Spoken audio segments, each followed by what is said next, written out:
Welcome to the Trumpet of the last few days. Hi, I'm Stanley Farrar. And I'm Robert Farrar. And I'm Joshua Farrar. And this episode, we actually have video. And of course, if I find the video is corrupted, I will completely edit out that line. So, what do you guys think of what's going on in Belarus right now? Well, I think if they were going to try to rig the election, they should have at least used a believable number. Yeah. It's kind of like Robert Mugabe in that way. Yeah. Being elected as an incumbent at an 80% rate is not believable at all in any election. Maybe Reagan's second election. Not even that. People are contentious by their nature. He won 49 states, but he didn't have 80%. They like voting for the underdog. I don't know. When it comes to voting for the underdog, they may have a hard time getting people to vote for horrible Harris. Yeah. There's they already were fighting an uphill battle to get anybody to vote for Biden, let alone now that they've attached that particular running mate to him. But I've heard a theory about that, and the theory is that they're trying not to ruin the careers of one of their up-and-comers that they actually have hopes for in the future. So they've just selected two throwaway candidates that they can afford to burn for this election. They have an up-and-comer?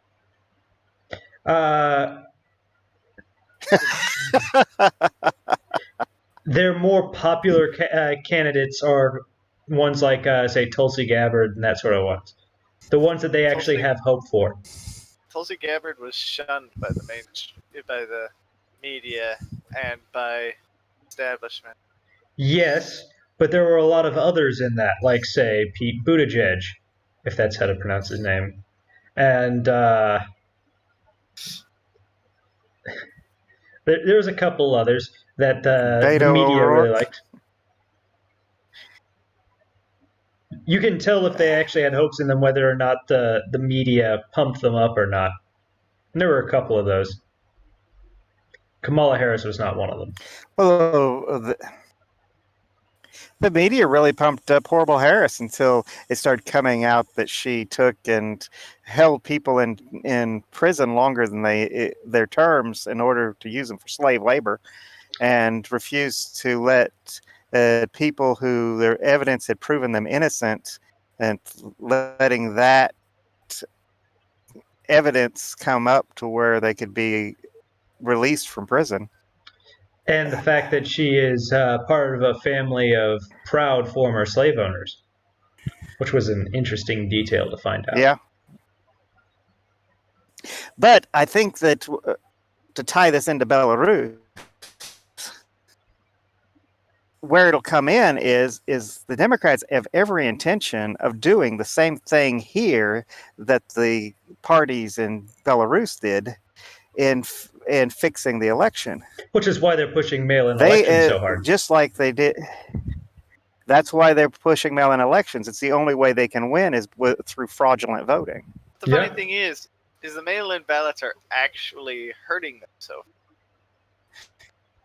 Because the younger voters, who are the ones who typically vote blue, are the ones whose votes are being discounted. Well, as constantly being out of the country, I know that I didn't bother voting in the last election cycle because I found out quite early on that absentee ballots are typically not counted unless they need a tie break. Yeah, but they're not dealing with absentee ballots. Yes, but my vote last election would have been an absentee ballot. Yes, it would. And in that process, I knew at that point, because absentee ballots are mail-in ballots, it wouldn't have been counted. So I would have been wasting my time trying to vote. And unless you fill out a card, sign it, they're going to remove you from the voter registration this year. Which is basically just going to have to be done because the situation hasn't changed. I am out of the country again, and I will not be able to do any sort of voting that isn't absentee voting, so therefore my vote will not be counted again. So I'd once again be wasting my time trying. Thing about it is that they say that absentee voting overloads the postal service. Mhm. That's just absentee votes. That's just absentee balloting. So they don't get the ballots where they need to be on time because they're overloaded. What's going to happen when you have 330 million people voting Well, Oh, that's the thing. It the won't. amount absentee? the amount of load that's going to go onto the postal system is going to go up by close to 800%. But you're not going to have 330 million people. A lot of people just aren't going to vote, and not every state is requiring mail-in voting. Yeah, but also consider the fact that the postal service in general has also been declining, and it's just been defunded recently. So, Don't forget that that the last election they took and caught a poll worker in one state having a trunk full of filled out ballots in his trunk. mhm.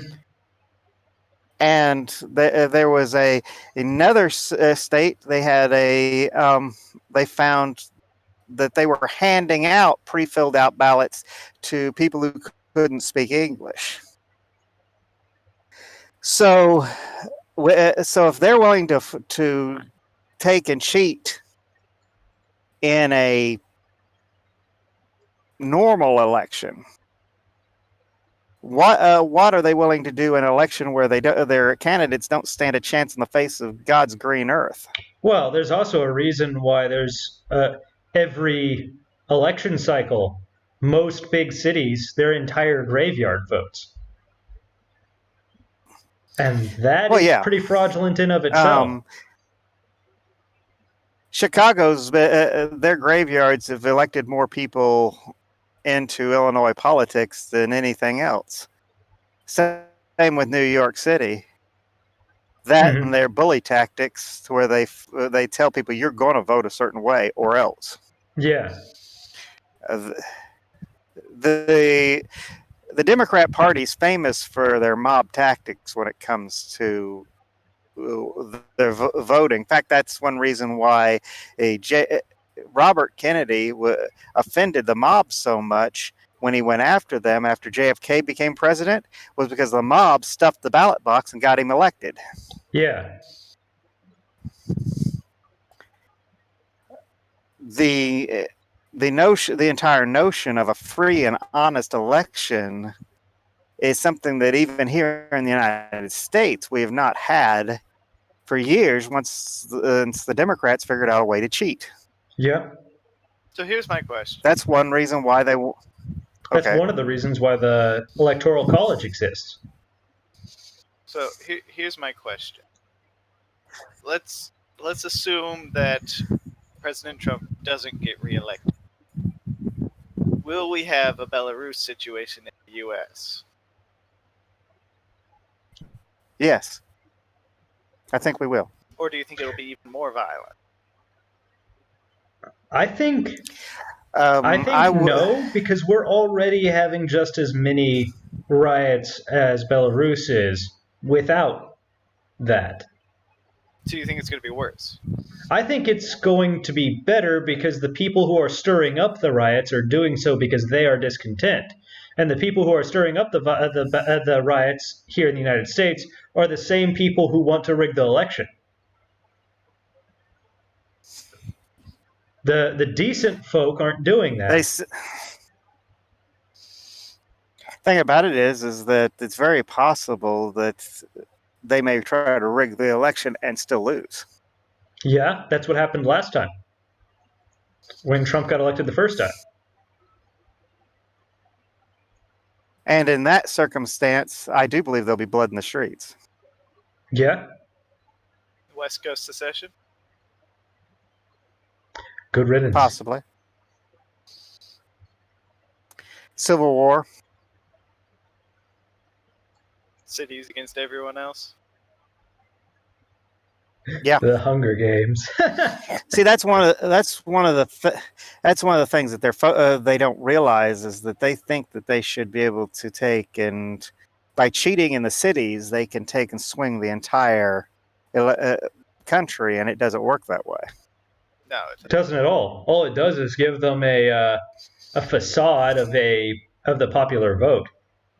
But that's not how the Electoral College works. This is also the reason why they've been trying to abolish the Electoral College for some time. yeah, so it can be mob. But they haven't succeeded in that. They have not. Well, if they succeed in that, New York City, Chicago, L.A., Houston, and Dallas will take and will elect the president. Yeah, every time. No one else will get a say in the matter. And all large cities like that are overwhelmingly Democrat. They always have been. Yeah. Yeah, there's something about when you move into a city of multiple millions, it affects your mind. Something about never actually having property of your own, never having a stake in anything. Well, originally, you had to own property to vote in the United States. Yeah. Good old Greek mindset. Yeah, you had to have a stake in what was going on. Mm-hmm.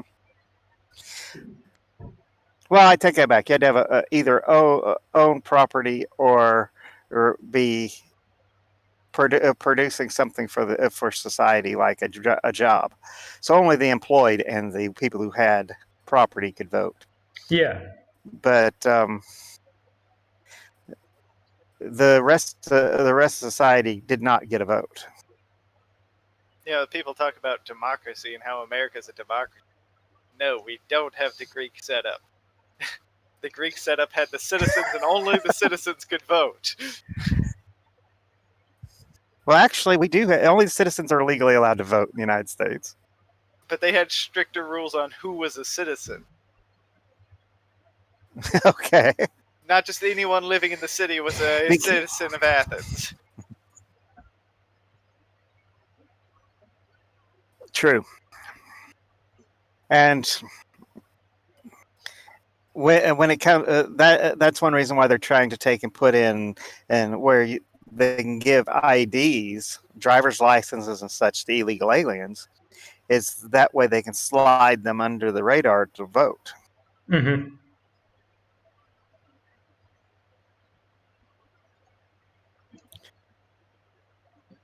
They're as corrupt as China when it comes to how the Democrats want to operate, because they're communists. Is this our segue? Seems like a pretty smooth segue. Yes. Speaking of China, this actually was not my idea this time, by the way. That was mine. All the other times it was me. But that's have we ever disclosed whose idea was whose? I don't think not we've until ever. Now. We have now. It was me. It was my doing. I was the one who always wanted to talk about China, but not this time. So you're purposely putting this great big target on yourself from the CCP, so they know that you're the one. I mean, after everything all of us have said about China, we're all fugitives over there at this point. Sanction me if you dare, China. I have no assets in you anyway.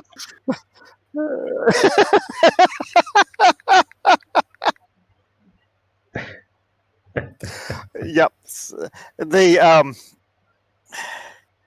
China, it has come out, has been building towards going to war with us since the Obama administration,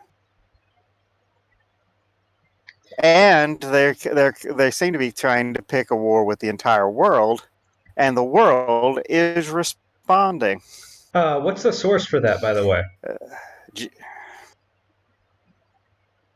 that source came from somebody who took from let's see, that was A Convenient Truth. No, it wasn't. I watched that episode just An today. Inconvenient Truth. It wasn't inconvenient. I said it. That was just talking about. Okay, then I forget. Then I've messed up on forgetting which source I got it from. It wasn't China in Focus. I know that. I don't think it was China in Focus. No, No. we've been watching a lot of So stuff on China right now. I've been watching a lot of Chinese news lately. So I'm not sure what my source is. But even so, even if you discredit that source, discount it entirely, look at their actions. They're building up in the South China Sea. They're bringing amphibious vehicles and troops right across the strait from Taiwan. Amphibious tanks. Yeah. They are taking and threatening just about everybody they can threaten. And in response, Japan is taking and building up their war machine, which is interesting, being they don't have one. And Japan is They only building have a up coast guard. Vietnam's war machine. And Japan's building up Vietnam's war machine. Australia has joined with us to defend the South China Sea and has increased their military spending by 40%. Countries are starting to default on loans to China due to their spying, which the USA should definitely copy. By the way, that's a great idea. And in the meantime, China's having their stockpile of grain rotting in the storehouses. They've got a drought in the north that's wiped out the harvest up there. They got floods in the south that are wiping out the harvest down there, and they're going into a food shortage. They've taken and changed the laws in China to where if they take and leave food aside, it's considered against the law now. If they leave food on their plate, because they're wasting food. Which was traditionally a custom of not appearing too greedy. Well, actually, it was a social custom. It was a social custom of the host, believe it or not. Because the host, if they saw an empty plate, they were considered bad hosts if they didn't and provide them with more food. And then you've got their people getting arrested for posting videos for eating for being big eaters, where they eat these enormous amounts of food on their videos. And the whole man versus food and millions thing. of people tune into what. Yeah, whole man versus food thing. The people tune in the millions to watch these young ladies take and eat enough to feed 3 families. And they're being arrested for wasting food. No, they haven't. They've just been threatened. Okay, just threatened to be arrested for eating food for wasting food. It's they're locking down because there's a food shortage in China, and the flooding is not helping things any. And they've already had one dam collapse. The Three Gorges Dam has bulged and is leaking, which I would consider. And is leaking. I consider that a very bad sign. Computer models show that I wouldn't say it's a bad will sign. eventually I would say fail. It's a bad dam.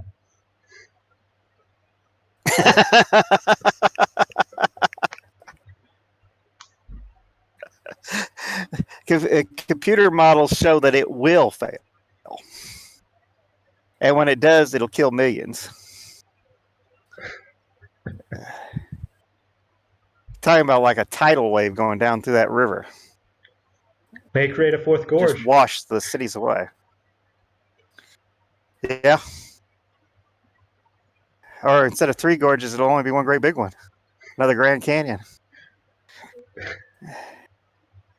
But they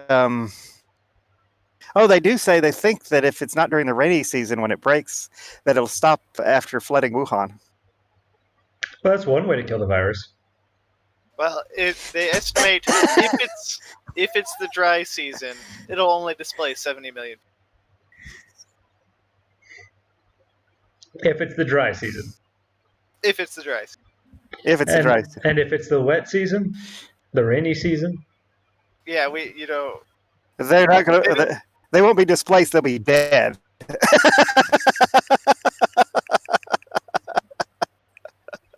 It'll be bad if it breaks during the flood.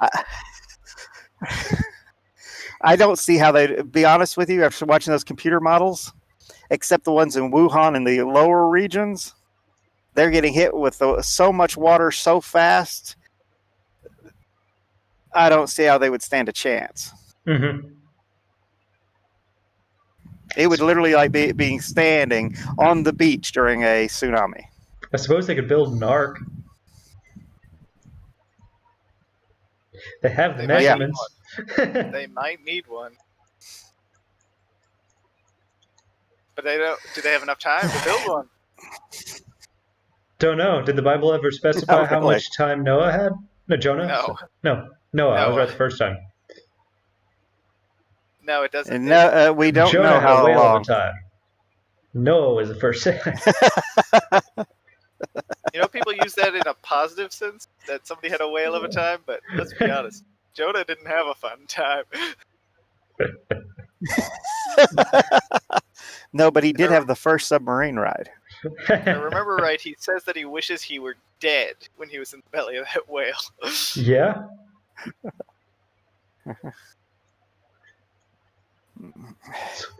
He had the first 3-day submarine ride. It was not a fun experience. Not a fun experience at all. I hear that submarine rides in general aren't very fun experiences. And then you come down through with all the buildups. We're sending B-2 bombers to islands in the South Pacific. We're moving troops out of Germany into Poland. Yeah. Which is actually, according to our president, that's actually because Germany's not been meeting NATO commitment.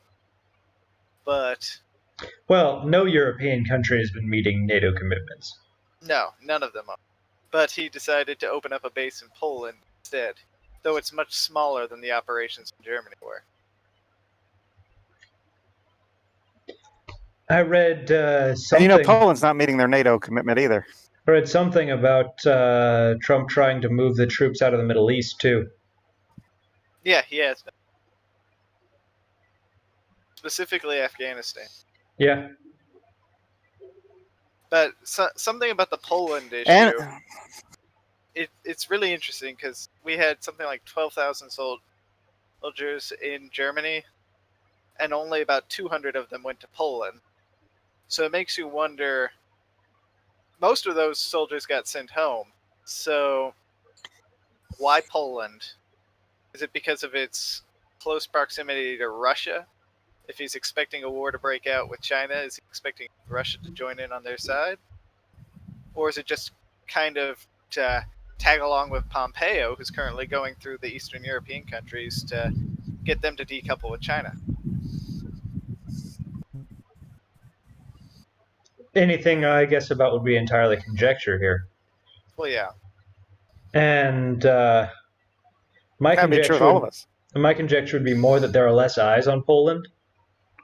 So you could move certain troops more stealthily without fanfare.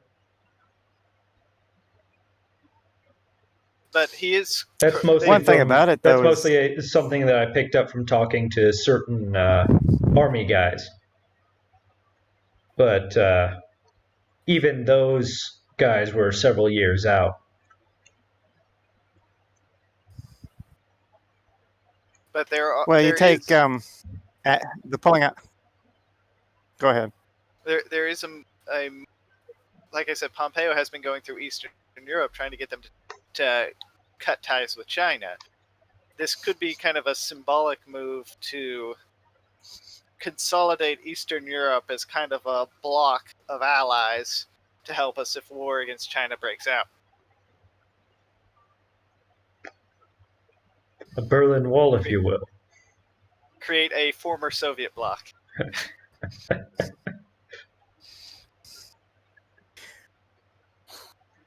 Well, Technically, it would be a current Soviet Afghanistan. bloc, just in the opposite way of what the Soviet bloc was before. Yes.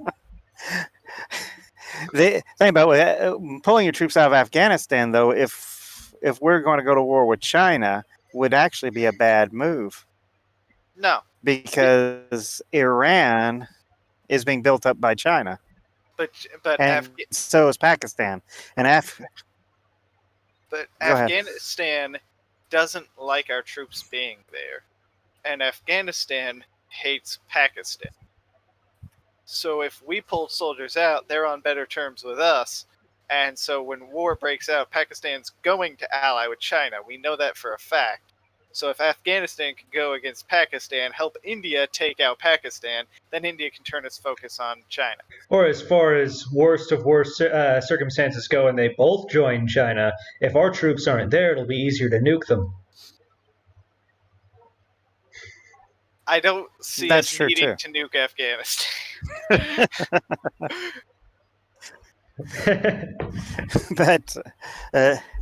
but we do know that China has very strong ties with Iran. They've got very strong ties with Pakistan, and Russia has strong ties with Iran and Syria. So there's going to be fighting in the Middle East. Oh yeah. Again. If China stirs up a war. Again. Yeah. But I would say that having troops in Eastern Europe would give us a jump off point to be able for airstrikes. Not quite. To have a jump off point for airstrikes, you have to have a much more permanent base than most of what we've got in Afghanistan specifically. Now, if it was a place like, if it was a more permanent base, like say a joint NATO base in certain places, like say Bahrain, that would give you a better jump off point. Yeah, but What where about would Poland? Bahrain side? Do what? Which one of us? From Poland, Poland, it would only be what 3 or 4 hours flight for a B-2 bomber to fly from Poland to bomb Iran. But we don't. We're still establishing the base. Yeah, Granted.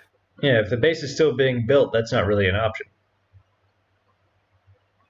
Besides, Germany would be a little too far away, wouldn't it? a little too far away, yeah. But the military. Of course, then again, from Poland, we could hit China. The military, I'm sure, has plenty of other bases and more varied and strategic locations. Oh, I'm sure. Most of which I'm sure no one really knows about. Well, no one who's not directly working on those bases. Well, people used to hate getting sent to Diego Garcia when I was in.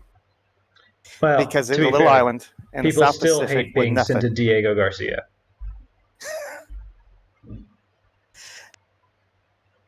But it is only a 4-hour flight from there to mainland China. With a B-2 bomber. The only thing there, really, the only thing on that island is a bunch of wild donkeys. There's coconut crabs. Everyone who I have ever spoken to who has been on Diego Garcia has hated the place. But the thing is, Diego Garcia is suddenly becoming a lot more exciting. If only for its strategic importance. Wouldn't say that it's But if we getting have more if exciting we have so much as more if we have a base stressful. in Poland, though, if we have a base in Poland, would that discourage Russia from coming in on China's side? No, I don't think so. Russia I think China is doing enough to discourage Russia from coming in on China's side. Russia is historically very confident in its military, regardless of whether or not we have a position close by.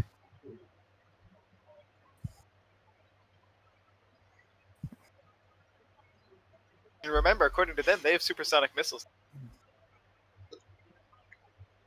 So do we. So, yeah. Supersonic missiles aren't exactly very impressive at this age. But they claimed that it could create a bigger boom than the Moab. It's like a 12-year-old bragging that they can because read. it's an atomic bomb. Moab's not, it's conventional. Yes, but the supersonic missile that the Russia says they have is atomic. It's a nuclear bomb.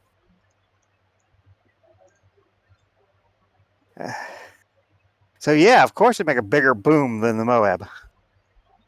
So would our intercontinental ballistic missiles.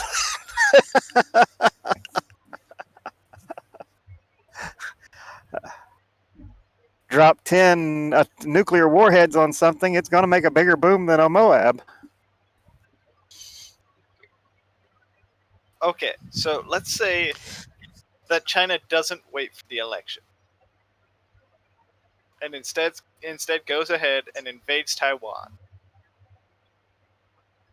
Does that pretty much guarantee President Trump's re-election? No. Yes.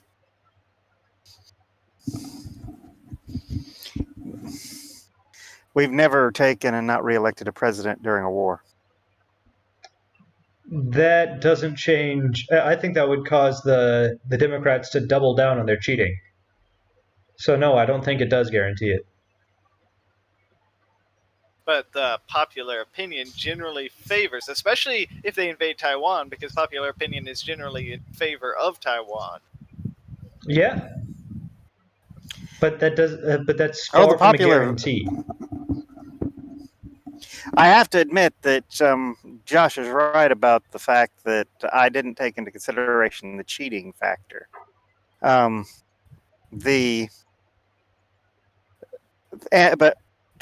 everybody is well aware that the Democrats, especially Biden, is in China's pocket. Yeah. So, with the fact that they are being run by China, and one of the reasons why they started screaming because as Pompeo took and stated that China was a threat was because they didn't want people to think that China was a threat because they're getting money from China. Remember, democracy dies in darkness. That's why I'm going to post an article completely supporting the Communist Party. I see what you're doing there, Washington Post. I see what you're doing. Change your slogan. You don't support democracy. Change your politics. Them and the New York Times have taken the wrong side of everything. You know, the New York Times during World War II actually supported the Nazis. It doesn't surprise me. There were a lot of Nazi sympathizers in the United States during World War II. Ford. And after the war, they frequently supported the Soviet Union. I remember back in the 80s, most of the news treated the premier of the Soviet Union like he was the Messiah returned to Earth, rather than a communist dictator. For some That reason, Lenin the or left Stalin? has this. What did they do when Mr. Gorbachev tore Oh down the no, wall? that's Khrushchev, and not Khrushchev, but it was Brezhnev. Ah, Um, but still, you're looking at all these people who are just adore communist dictators and murderers.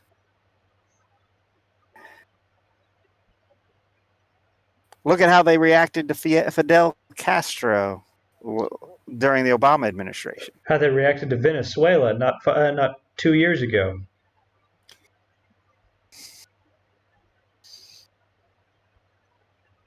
Before What do you mean everything went Raul downhill Castro? fast. Fidel's dead. I said Venezuela. Yeah, but Dad Yeah, said Fidel Castro. Doesn't he mean Raul? during the Obama administration, I specified when. Yeah, that's when Fidel Castro died, I thought. Yes, and look at what they did. They gave memorials to him like he was the greatest man that ever walked the face of the planet, Not a tyrant. Didn't they do that Evil for tyrant. that? and not a tyrant. Didn't they do that for that one African dictator as well? I forget his name. Yes, who had murdered millions of people. Yeah. Why can't I remember his name? Like I said, if they're a thug, murderer, and a communist, the press love him. Yeah.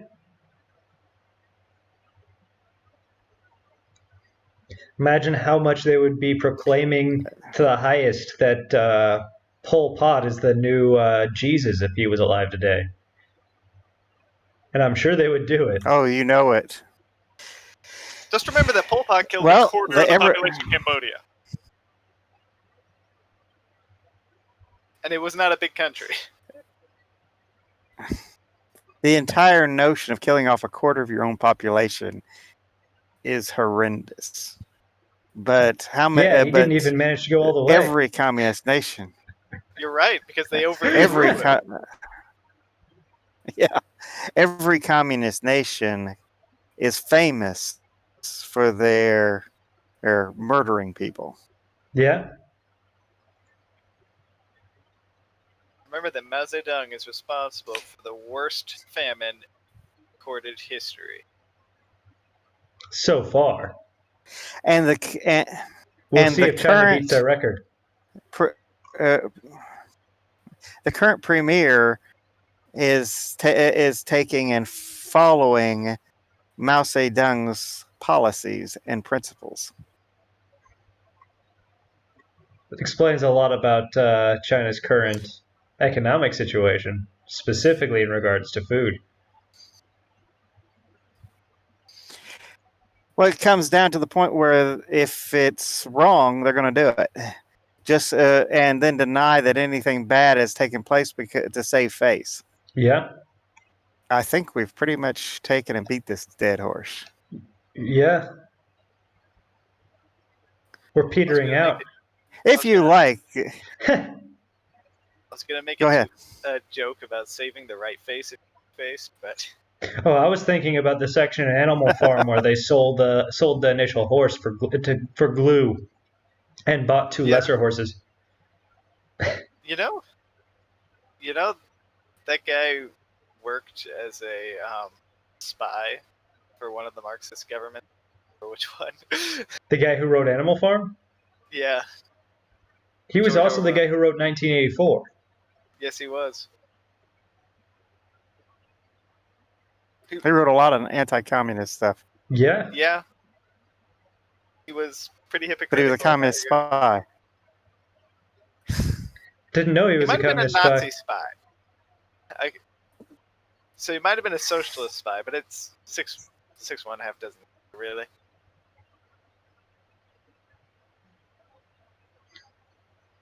Well, if you liked our program, feel free to subscribe and press the like button. If you don't like our program, feel free to take and leave us a comment, press the thumbs down button, and of course, subscribe.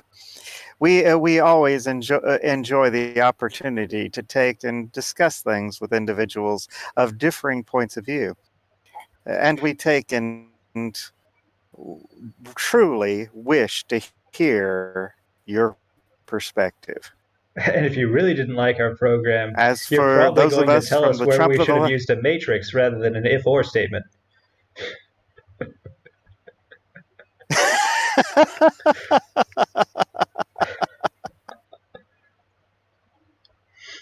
And if you happen to be a communist sympathizer or a Nazi spy, feel free to let us know in the comments.